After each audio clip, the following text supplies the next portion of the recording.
Hi everyone, welcome back to Demand Decoded. I'm Dan Stilgo, joined by Phil Valander today in the studio, and we're looking and discussing marketing beyond SEO. And it's a really important topic to discuss right now. I feel like you feel like us as marketers are kind of going through this identity crisis right now. Good And way of just, putting it. what on earth we do with the rise of AI and particularly its impact on SEO. There is so much talk, and I've had questions personally about, okay, I'm seeing more and more of our inquiries come through, our demo requests, and they state that they heard about us through AI, for example, not SEO. Oh, okay, like, is SEO dying? Do we need to focus our mind, our effort, our budget elsewhere? Maybe there is marketing beyond SEO, whether it be in the past, whether it be now, but I think now it's more important to look at that and discuss it and figure out what on earth that looks like. Yep. So that's the plan today, to actually think about, discuss, and hopefully give some advice on what marketing beyond SEO looks like. Yep. This podcast is brought to you by Blend. We're a B2B website and demand generation agency. We work with ambitious businesses just like yours to create and execute effective demand generation strategies that drive pipeline for your business. We also recognize that your website is the most important asset you have in marketing. So we specialize in building scalable websites on HubSpot that convert the demand that you've created. If you want to find out more about our services and see real results that we've generated for businesses, visit blendb2b.com. For sure. It's a time of rapid and fundamental change for marketers. It's always been a marketer's role to adapt, to evolve, to adjust for the way that their market behaves when purchasing their category. But never before, not for a long time, have there been such rapid shifts in what appears to be effective, what makes sense, and the advice that we're being given, because we're more connected than ever, right? Yeah. We're all hearing expert opinion, thought leader advice, vendors coming up with new solutions. So there's a whole lot of new information being shoved our way at the moment. We're trying to make sense of it as marketers, and we have to, because there are some very real fundamental changes taking place that we can embrace and we can benefit from and leverage if we're open to them and awake and alert and inquisitive. Yeah, I think, and I've heard others share the same opinion, that this new age, this era of AI is similar to the era and evolution of marketing when the internet was first born out and widely adopted. Yeah. It's kind of what we're seeing here. Yeah. Like, it's a new age. I think that's probably the best parallel any of us have. Some are saying that this disruption is bigger, more fundamental, more life-changing, and they may be right. The way things are going, the rate of change, the rate of progress is quite astonishing. But when you think about how buyers buy, the internet is probably the last major shift, unless you consider the sort of advent of search itself and social media as sort of smaller changes on that journey. Change is the only constant, and in marketing that's truer than anywhere. But this is big, and we need to be adapting now if we're going to succeed long term. The short term, you can sort of carry on doing what you're doing to a certain extent and probably continue to see some of the results that you always got. But for the long term, it's time to change and adapt. Yeah, for sure. Okay, I think we should probably kick things off by just quickly framing how SEO has changed. I feel like most people listening to this podcast are probably quite aware of a lot of the changes and why they're even listening and tuning into this episode. But I think we should outline how SEO has changed more so in the last 1 to 2 years, because that's where this crisis comes, I think, when we think about the impact of our beloved blue links in search result pages and how that's being impacted now. Yeah. I mean, I suppose it maybe in that 1 to 2 year time frame, AI researchers had big breakthroughs. They developed new methods that I only barely understand, even having sort of studied AI in the past. New methods for creating these large language models. Breakthroughs happened, and suddenly they were able to release, products. Remember the first ChatGPT version? That just astonished us all in terms of their ability to generate language. Major breakthroughs. Then there was a race. There was a race amongst search engine owners, operators, providers to build these into their tools. I guess they were very, very quick to understand that these would be transformational, disruptive. You can't resist that sort of change. You've got to be part of it. So, of course, we saw Google and Bing and some of the models themselves so just enter into this race to get in front of users, predominantly search engine users, to integrate AI into the search engine experience. And there was a period of time where there were lots of sort of experiments taking place, and every day there was a new way to engage with AI in your search experience. But it's kind of settled down now, and AI is there. When you search, when you query, when you ask questions on the internet, AI is there, and it's kind of stabilized a bit, and it looks like it's going to be semi-permanent in the way that it is currently presented to us. Yeah, AI overviews, which were being tested out like early last year, I think, from like March, fully rolled out in about September time, have just really like scared a lot of marketers and made us think, what on earth do we do now? How do we get found? How do we get traffic to our website? Because if you're not being mentioned in that AI overview in response to a question and nobody's clicking your link, then your brand is becoming anonymous in that buyer journey. You're not being found, you're not being mentioned.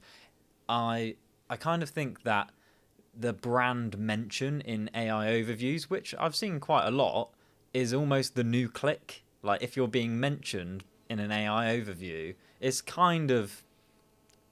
not quite as good as a click. It's the new top 3 position. Yeah, right. It's the new result. Yeah, you're getting the eyeballs. You're getting the impressions of the users, whether they click or not, because they might not click on that citation. They might not click on that mention. They might not even trust that information. But you are getting that impression, that critical impression, and that was a big part of search success, right? It didn't have to be a click every time, but if you were in the top 3 across a wide range of searches, you created brand recognition amongst that audience. So I think that, like you say, that is the new top of page 1 position that can only be beneficial if you get it. Something you just mentioned interested me, which was this has scared a lot of marketers. I often think marketers are walking, talking dichotomies. The first to adopt and embrace new technology, for example, using AI to query, to search, to research. But when performing their job, their role, they act in quite a disconnected manner, scared, afraid, unsure of how to adapt. But, again, often you just have to look at what you're doing in your day-to-day search for information, pursuit of knowledge and success, and realise that your buyers are probably doing the same things. And if you operate and act in a way that's aligned to that, there's no need to be afraid. There's no need to be scared. But quite often marketers do one thing and think another when it comes to generating pipeline. Yeah, I think what we've had for so long are the answers to the questions. How do we generate more traffic through search? You Google that question, you ask that question to anybody, everyone can tell you the answer if they've been in marketing for, any kind of length of time. They know the answer to, SEO at varying degrees of level, but most people understand how to get traffic to your website. And I imagine, I wasn't really in marketing at the time of the rise of the internet. And Careful now. Yeah, I know, Phil, you can probably fill me in on those gaps.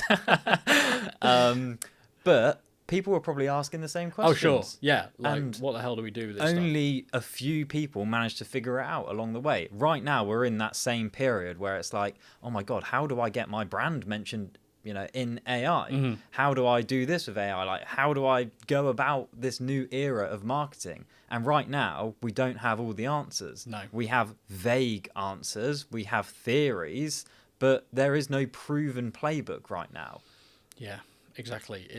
And that is a little bit scary, I'll be honest. But it's an opportunity too, and clarity will grow over time. And I think, we can probably draw some conclusions from early signs, from early signals, based on what results we're getting already, and then lean into what the future looks like. I think the important thing is to be interested, first and foremost. be interested in how AI works, in how AI is developing, and in what trusted sources are saying is effective, and think critically as well, because there's more misinformation around than ever. That it's so easy for people online to take a snippet of information and turn it into what looks and sounds like an authoritative viewpoint, but it could lack important nuance. Yeah. And everything probably begins with a simple understanding of what AI is and what it isn't. Which is not a thinking, seeing, feeling, connected being at all. It's a model that predicts word probability following other words. And there's some really good content from a number of people, in particular Rand at SparkToro, who references some other people who are even better informed on the subject. But ultimately, anytime you ask a question of AI, it's looking at the probability of one word following a set of other words in order to generate its output. And that's critical to understand, because that is the explanation for everything that we see out of AI.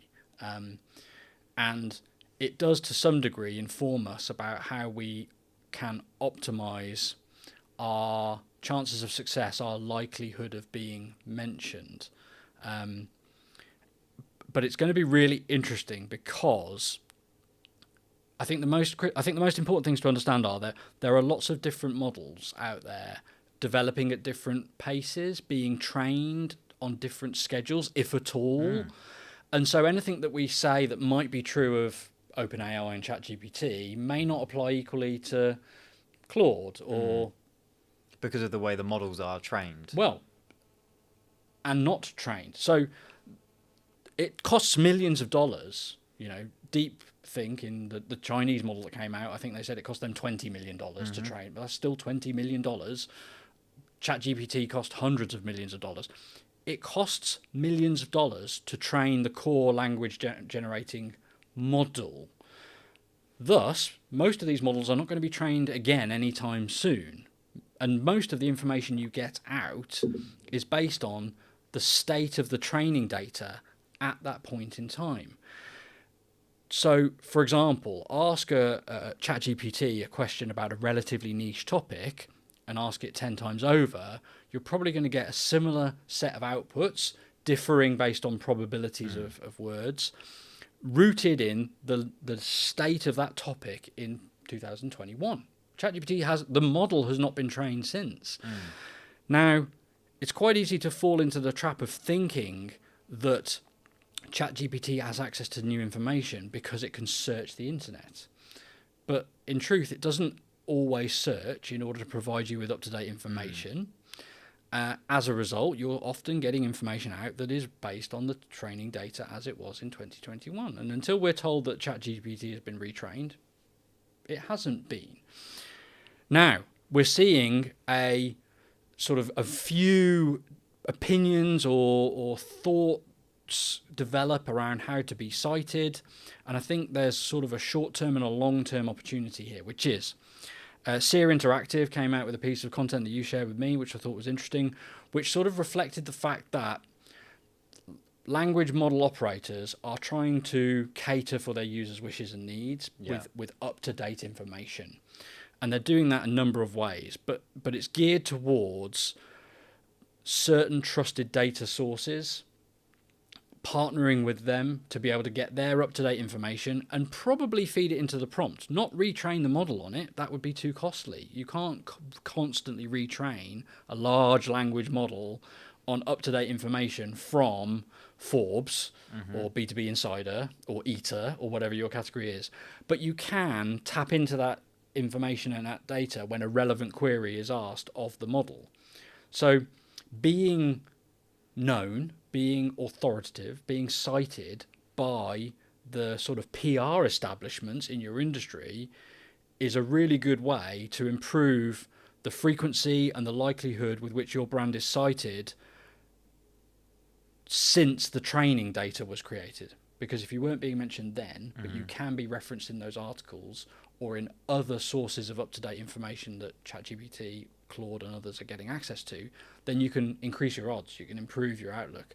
Reddit is a data provider to OpenAI, so being present, being mentioned, being cited in Reddit discussions could help you to be cited by OpenAI in queries that access Reddit's data as a new up-to-date source. But that doesn't mean the core model's being changed, being updated, being retrained. But when it is, I think it'll be much more data than that subset that it's trained on. It'll be trained on the internet again. Yeah. Now, they might actually struggle because of some copyright challenges that might be raised. But ultimately, I think the large language model, as it is now, was trained on the great breadth of information that ultimately was there because of SEO, to create SEO results. And it might be trained again on that data, which might create a real benefit and a window of opportunity from SEO content again. But we can't possibly know when that will happen. So really interesting landscape that I think is nuanced and is not as simple as saying these models are going to be updated every 6 months and therefore being mentioned anywhere on the web. And it is mentions that are basically the equivalent of link equity from SEO age. Being mentioned anywhere on the web isn't necessarily, particularly in niche B2B markets, going to have a pronounced impact, but they are the broad strokes of how we see it developing, how we see answer models getting updated information. Yeah, I went on a bit there. I apologise. No, it's good. I think, you've definitely got more insight and knowledge on AI models and how they function and work, I think, than I do anyway. And it's interesting to hear. I suppose the businesses that are benefiting most from being mentioned in the likes of ChatGPT are doing so because pre-2021, when it was trained, they had all of that brand equity in search. They were being mentioned everywhere within the training data. Yeah, high topical authority and relevance and authority across the training data. So if you'd really gone hard on SEO content prior to 2021 around a specific set of topics, I would wager that you'll be listed in top 10 companies for X if you ask it. Whereas if you pivoted during that time, if you went more moderately on content, then you might not see the same results. But I think what you're saying is there's still plenty of room there for AI to be leveraging these other sources of information in order to serve your brand within answers. I think, AI models, AI vendors have a problem, which is they can't retrain the model over and over again, but they know users want the latest information. So they're increasingly, it would appear, OpenAI has developed this network of 30 publisher relationships, mostly with big online news bodies, where they can get up-to-date information, which they can flow into the prompt, and then the model still generates the words. But as we know, you get the best results when you give rich, detailed, comprehensive prompts, because they supply the knowledge and then the model structures the words. And I think that's what's going to happen more and more in the results for queries that indicate a need for recency. And it will probably expand across the web, but at the moment that appears to be really quite isolated to current affairs, news, and eating, like reviews and recommendations of things that people query in really high volumes. What are the best restaurants in these places? What are the best places to do? What are the best things to do in these other places? Not seeing any large developments in B2B, vendors. Now, if OpenAI develops a partnership with G2, then you might start to see some real developments there, if they haven't already. I didn't check. Did you say Reddit was? So Reddit is a partner. I don't know if they're part of their publisher partnership, but they are selling their data to OpenAI, meaning that, and I think that's really interesting as well, because to some degree that sort of mirrors the way buyers are using information as well, which is we've seen an increase in Reddit in search queries to try to cut through the noise, cut through saturated blog results, cut through to some degree not 100% reliable AI results and get to true human insight. And I think, people trust people, and there are certain publications that have earned that trust as well. And increasingly, OpenAI and probably others are going to try to use those sources of trust to get the latest information. Yeah, it's really interesting though when you think about the different models out there, because we've spoken predominantly about OpenAI and ChatGPT, but if you think about Google Gemini and Google's ability to leverage the entire Google product network, YouTube being a huge one, to serve results and like YouTube videos within answers, that creates an opportunity in itself to be served in Gemini answers with YouTube videos. Yeah, again, and it's like you say, it's each model has its own set of conditions that apply, and the future is unknown in terms of how these businesses decide to leverage the data sources they have available and display the results they get. But we can expect evolution. That's the only thing that we can expect. But you've seen, mentions, authority, broadly speaking, were important when the model was trained, and are important now that the models are increasingly tapping into up-to-date data when providing responses. And so you're seeing certain things like PR be recommended, again, for B2B, which is because you really want to get these trusted sources citing you, which goes back to some degree to PR. To be in Forbes, it takes a bit of a PR strategy. So I don't think that creating SEO content is going to have a significant impact on your position in AI answers soon.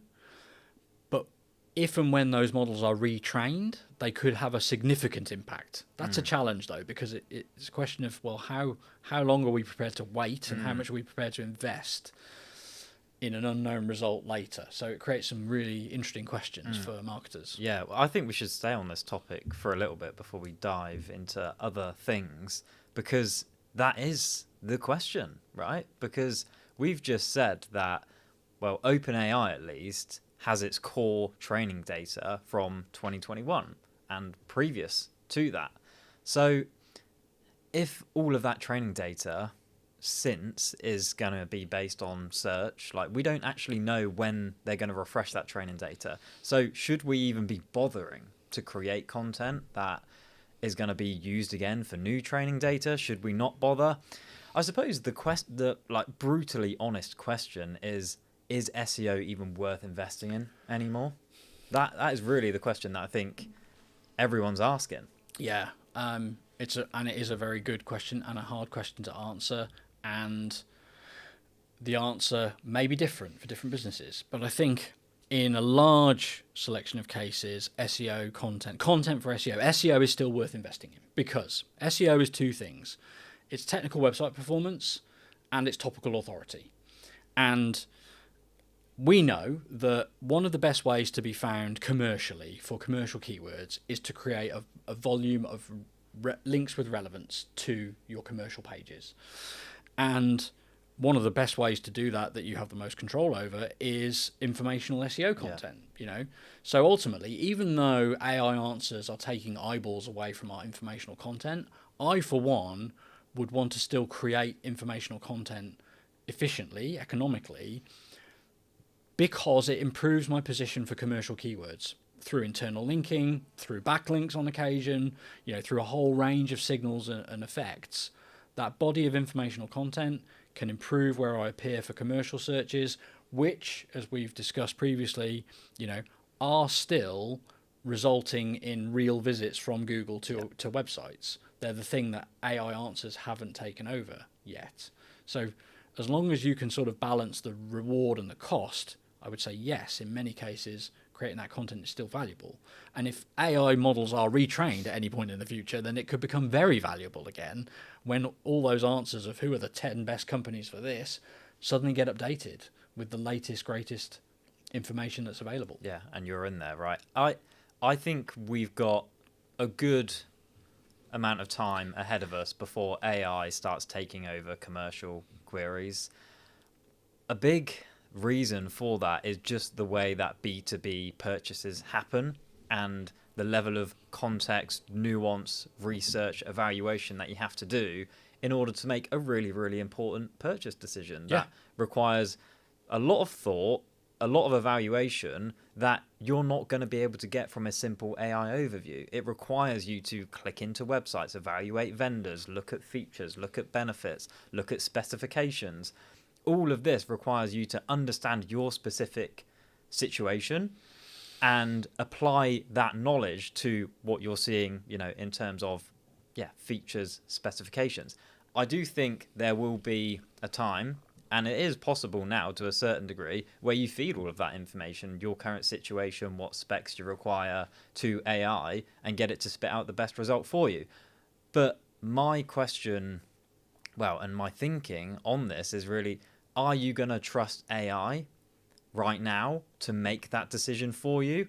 Or are you going to trust your own knowledge, judgment of your situation when we're talking about tens of thousands, hundreds of thousands, millions of pounds, dollars, like in these purchase decisions? Most people aren't trusting AI to make those kinds of decisions for them right now. Could change in the future, but I think we've got some time before that happens. Yeah, agreed. Those sorts of purchase decisions require a very high level of trust because they require a very low level of risk. People want to de-risk those decisions as much as possible so that the purchase decision is not regretted, is not derided, doesn't result in them losing their job ultimately. So because those two things need to be, as low as possible on the risk side, as high as possible on the trust side, you've got to go beyond what AI can do for you at this point in time. And I think everybody kind of like consciously or subconsciously knows that. They know that the information they're being presented can't be relied upon to be 100% complete, 100% up to date, without mistake. And so there's a line where people won't cross right now. And like you say, I think that's probably going to be the case for some time.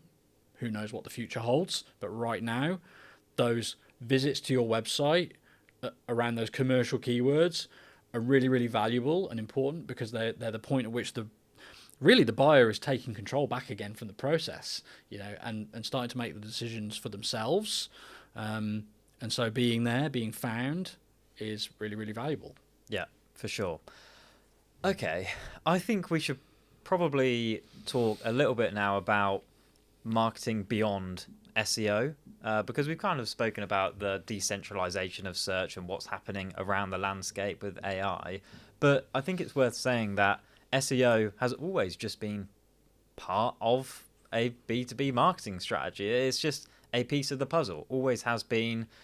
It may always be. Who knows what the future holds. Yeah. But there is more to marketing than SEO because there always has been. Quite. And I think for me, it goes back to the fundamentals of B2B marketing, which are all about understanding your buyer, understanding how they buy, how they research, where they go to consume information, and ensuring that your brand is accessible there. Like you're building those connections with your buyer, those positive moments, memories with your brand that makes them associate a particular like buying trigger with your brand. Yeah, exactly. It's always been about putting your knowledge, information, brand where your buyer is in formats that they want it in at the point in time. Now, it used to be the case 5 or 6 years ago that SEO represented a huge portion of that. That was that, yeah. But it's been shrinking,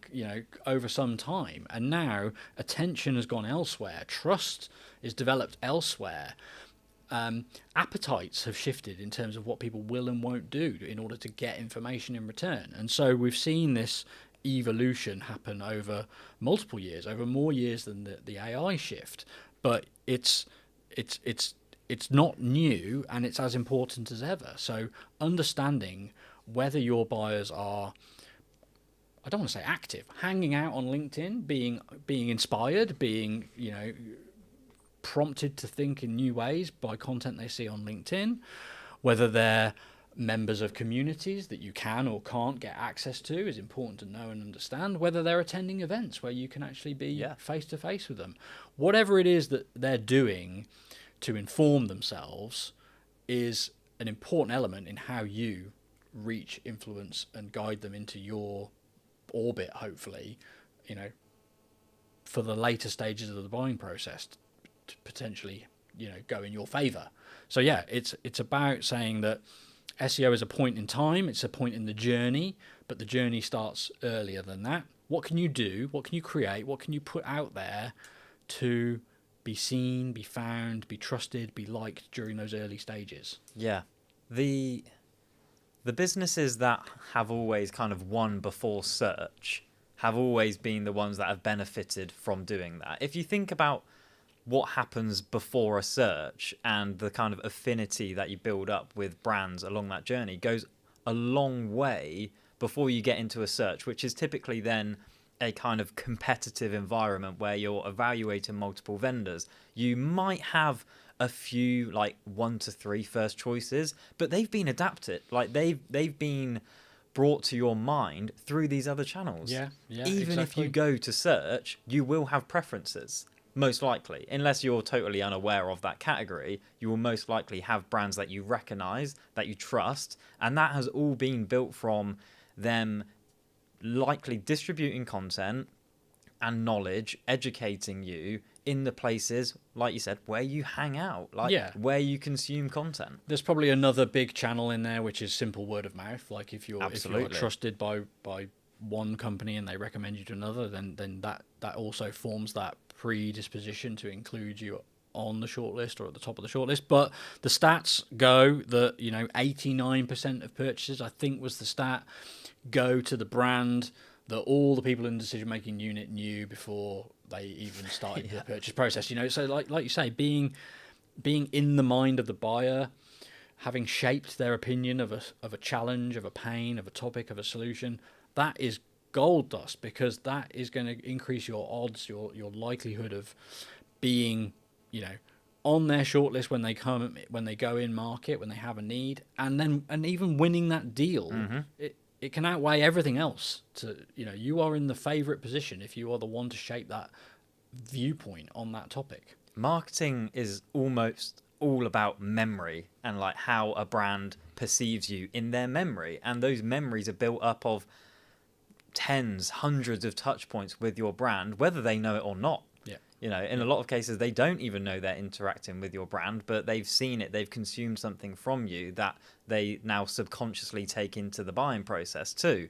And if you can get to the point where, you are winning before search, where you are within the top 3 brands before a buyer even like goes to search or AI, like that's the game now for me. I think that's where marketers can really have the biggest impact, is in influencing that decision-making process before a search would even happen typically. Yeah, because then it's almost a foregone conclusion that their search will be for your brand. Yeah. And the search result will be your brand, and they will visit your website, and they will hopefully, we can talk about the experience they have there as a factor, but you know, there's a high likelihood that they will take that high intent action or contact that salesperson to discuss that further, because the work's been done, that, you know, the trust's been created.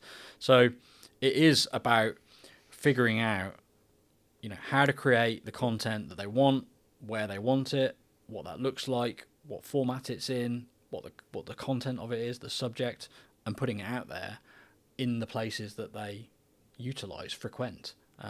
And for a lot of businesses, you know, there's always an ROI question, right? Yeah. We can't simply afford to do anything and everything, you know, just because our buyer is there. Because you need to have there's a performance element to all things, which is you need to create some kind of return on that investment, which is why social media, LinkedIn, is so attractive as a starting point, because it gives you that wide reach. So you can usually drive some pretty positive, you know, metrics in terms of ROI down at the pipeline, because you're able to reach people efficiently, economically. Billboards cost a lot more, you know, so you've got to really think carefully about whether a billboard is going to get enough of your ideal buyer, you know, to remember who you are and ultimately go on and buy from you. Events are a different, you know, kettle of fish as well. I mean, what you do with that billboard might be something else. You might take a picture of that billboard. You might then run ads showing that you've been on a billboard in Times Square and like amplify your brand and make it seem like you're a ginormous company when you're not really. Like, you got to get creative with this stuff. Yeah, And you've just made me think, why even buy the billboard? Just use AI to generate, I mean, generate that billboard. You could, right? Might try that soon. I think, we are being vague-ish here, because ultimately when it comes to where to distribute content, where to build up this brand affinity, it really depends. Like, Yeah, that we is can't such, tell you exactly what it's that such a looks classic thing to say in marketing, isn't it? It depends, but it really does. Like, when we had Carl Denhoff on from HubSpot, for example, asked him the question, why are HubSpot always first, right? HubSpot built up this amazing podcast network, this like B2B media engine from like 2021 onwards, actually, when they acquired The really Hustle. early doors. And it's like, how? Like, why did you know that was the thing to do back then? He just said, we listen to our customers. We know our audience, our market better than anyone. Follow the buyer. Yeah. We just ask them what they like and what they want to do, how they consume content, and we do that. Yeah. And that's really all everyone else needs to do. If that leads you to YouTube, great. If it leads you to being more active in Reddit communities, great. If it's more niche communities around your particular market and audience, that's great too. If you need to do a podcast, like, that's great. But don't just go out and do these things because we're doing it or because we say it might be a good idea for a particular business. The best thing to do is understand your buyer, and if it really works for them, and if it's worth doing, if they will consume it, because if not, it will be a waste of time and budget. Yeah.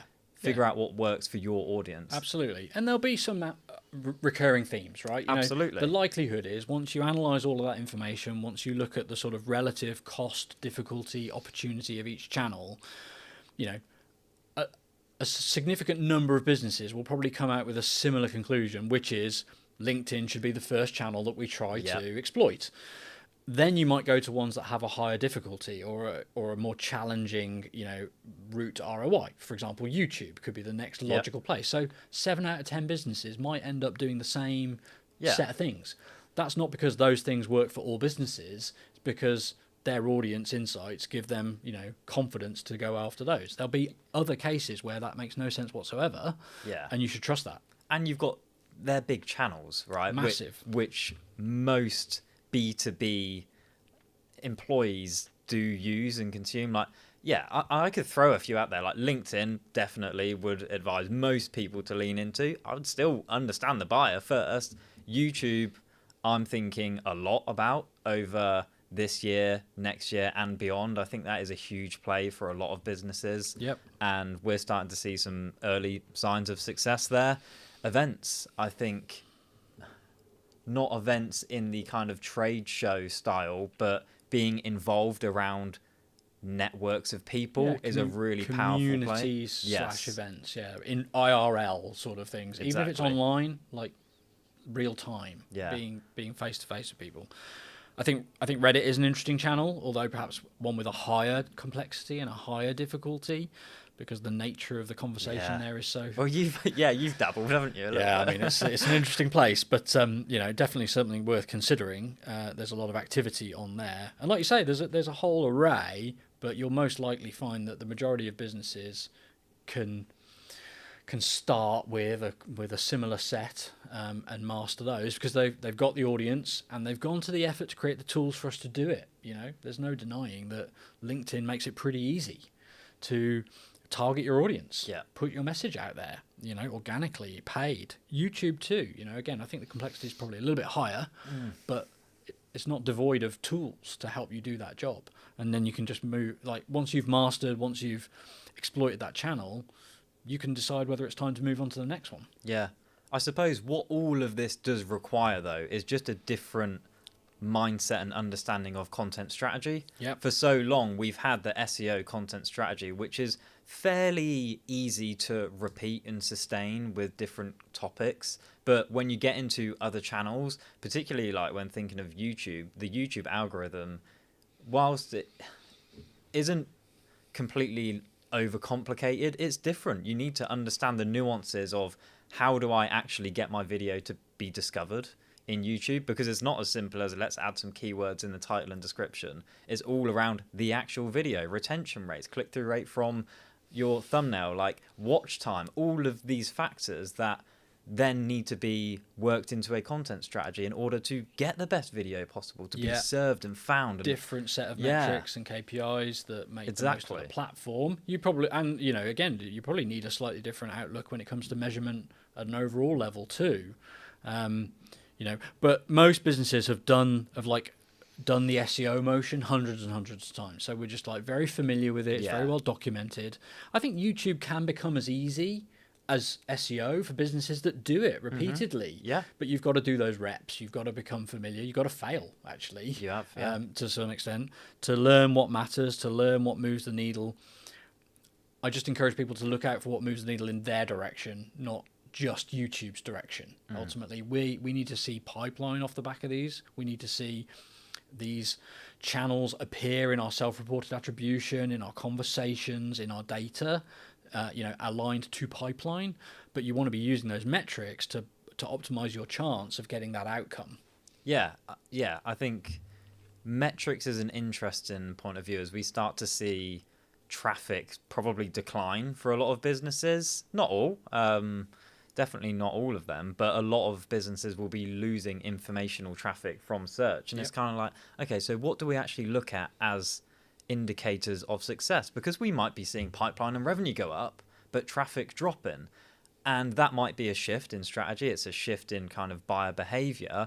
But if you're putting more effort into, say, LinkedIn content, YouTube content, and you're starting to see brand improve, you might be looking at the difference in brand search queries via Google Search Console. How many people are actually searching for our brand name over this period of time compared to this period of time. If that's increasing, it's a great sign that everything that you're doing around improving your brand and being consumed in the places where your buyers are is having a really great effect and impact in getting your brand seen. Completely. Yeah. I think that's a really key metric to monitor, because the way search is going, the way SEO is going, the way AI is changing it, that's becoming the more important part of the search experience as well. So all these other signals, all these other efforts are to some degree aimed at getting more people to search for you as just the quickest way to get to your website. I mean, they could just type your domain in because they probably know it by that point in time, but who does that? No one. We all Google it, right?